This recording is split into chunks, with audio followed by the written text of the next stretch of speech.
உறுப்பினர் இனிக்கோ விருதிராஜ்.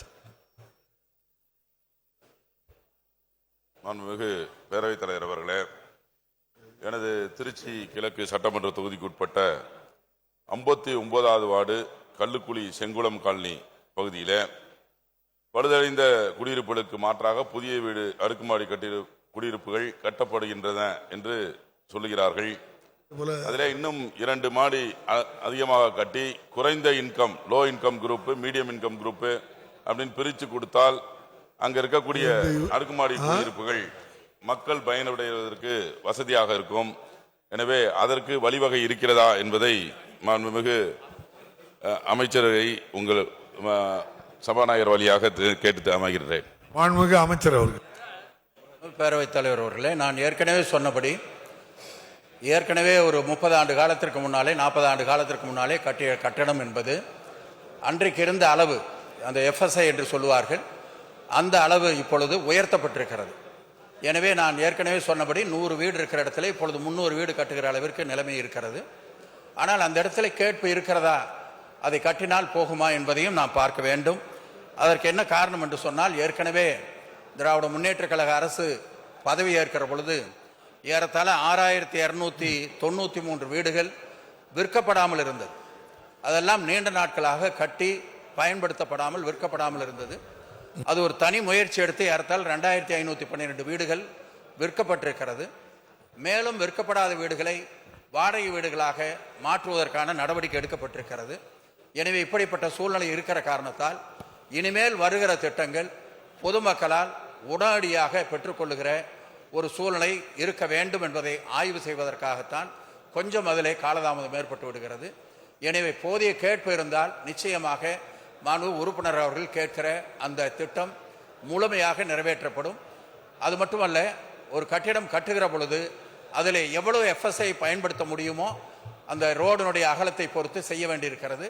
அதை முழுமையாக பயன்படுத்த வேண்டும், இல்லையென்றால் அது வீணடிக்கப்படுகிறது என்ற அர்த்தம். அதை முழுமையாக பயன்படுத்த நடவடிக்கை எடுக்கப்படும் என்பதை தெரிவித்துக் கொள்கிறேன். மாண்புமிகு உறுப்பினர் ராஜன் செல்லப்பா.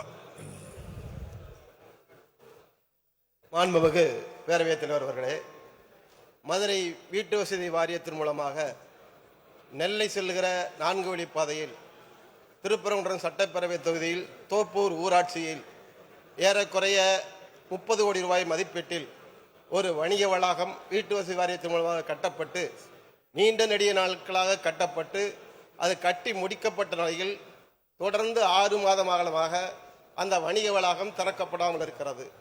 அது 4 வழிச்சாலையிலும் வர இருக்கிற எய்ம்ஸ் மருத்துவம் இருக்கிற காரணத்தால் தூசி படிந்து அந்த புதிய கட்டிடம் பழைய கட்டிடமாக மாறுகிற சூழ்நிலை இருக்கிறது. ஆகவே மாண்புமிகு அமைச்சர் அவர்கள் அந்த வணிக வளாகத்தை மிக விரைவில் திறப்பதற்கு ஆவணம் செய்வாரா என்று அறிய விரும்புகிறேன். மாண்புமிகு அமைச்சர் அவர்கள்.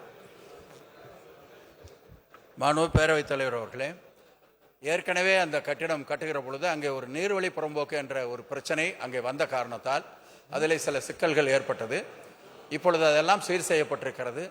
மாண்புமிகு சட்டமன்ற உறுப்பினர் சொன்னதைப் போல மிக விரைவாக அதை பயன்பாட்டுக்கு கொண்டு வருவதற்கான நடவடிக்கையை அதிகாரிகள் மூலமாக எடுப்போம். மாண்புமிகு உறுப்பினர் பூண்டி கலைவாணன்.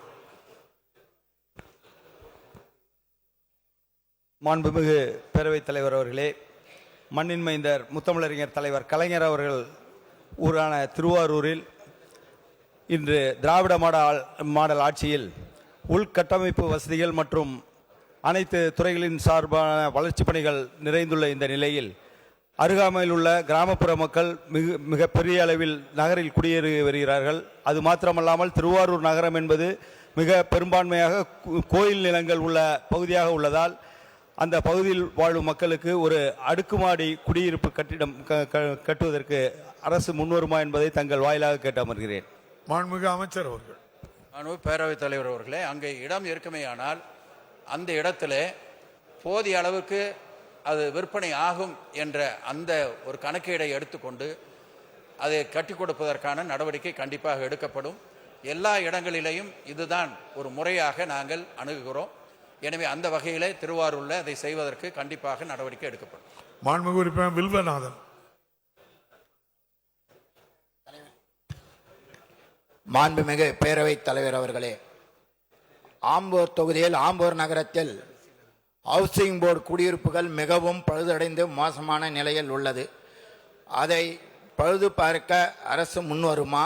அப்படியே ஆம்பூர் பாலாற்று அரசு புறம்போக்கில் சுமார் 1000 குடும்பங்கள் இஸ்லாமிய மக்கள் மற்றும் அனைத்து தரப்பு மக்களும் வறுமை கோட்டின் கீழ் உள்ளவர்கள் வீடு கட்டி வாழ்ந்து வருகின்றனர். அவர்களுக்கு அடுக்குமாடி குடியிருப்பு கட்டித்தர அமைச்சர் முன் வருவாரா என தங்கள் வாயிலாக கேட்டு அமர்கிறேன். மாண்புமிகு அமைச்சர் அவர்கள். மாண்பு பேரவைத் தலைவர் அவர்களே, நான் ஏற்கனவே பலமுறை சொல்லிவிட்டேன். எங்கெங்கே இடம் இருக்கிறதோ அங்கே அது அந்த மக்களால் ஏற்றுக்கொண்டு அது வாங்கப்படும் என்ற அந்த கணக்கீடை எடுத்து அங்கே கட்டித்தருவதற்கு நாங்கள் தயாராக இருக்கிறோம். ஆனால் மாண்புமிகு சட்டமன்ற உறுப்பினர் சொன்ன ஒரு கருத்தை பார்க்கிற பொழுது அந்த வீடுகள் ஃப்ரீயாக கட்டி கொடுக்குற அந்த ஒரு சூழ்நிலையில் இருக்கிறதா என்ற ஒரு அர்த்தத்தில் அவர் கேட்டார். வீட்டு வசதி வாரியத்தின் மூலமாக அப்படி செய்ய முடியாது.